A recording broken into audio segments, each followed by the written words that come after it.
Muborak Ramazon oyida Vaqf xayriya jamoat fondi Yangi Hayot tumanidagi 250 dan ortiq yordamga muhtoj oilalar uchun iftorlik dasturxonini yozdi.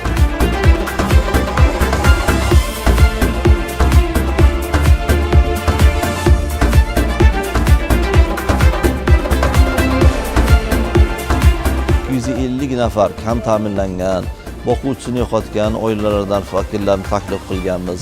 Shuningdek, og'ir xastalikka chalingan yoki nogironligi bor fuqarolarimizni, o'sha e'tiborga molik bo'lgan fuqarolarimizni taklif qilganmiz. Ularni bugun ko'ngillarini ko'tarmoqchimiz, duolarga musharraf bo'lmoqchimiz.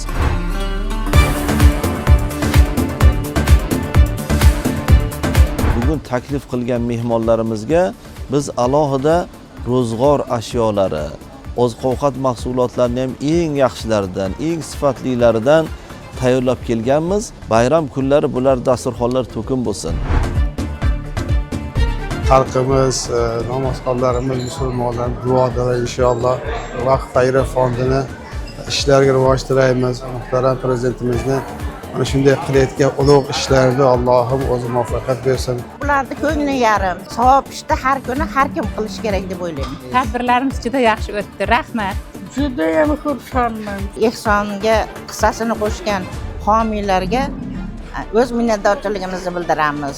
Prezidentimizga ham rahmat. Bizning qariyalarni shunchalik hurmat qilib, e'zozlab, shu chaqirib, yedirib, ichirib, yana qo'limizga bir talik narsa berib o'rganlari uchun Alloh rozi bo'lsin, dunyo turguncha tursinlar. Parvardigorim ilohi nima ehson qilgan bo'lsanglar, ehsoninglarni dargohida qabul qilsin.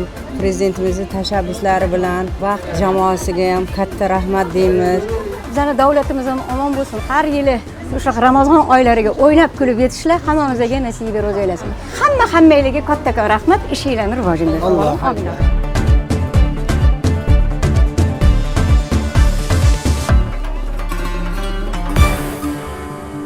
Vaqf xayriya jamoat fondi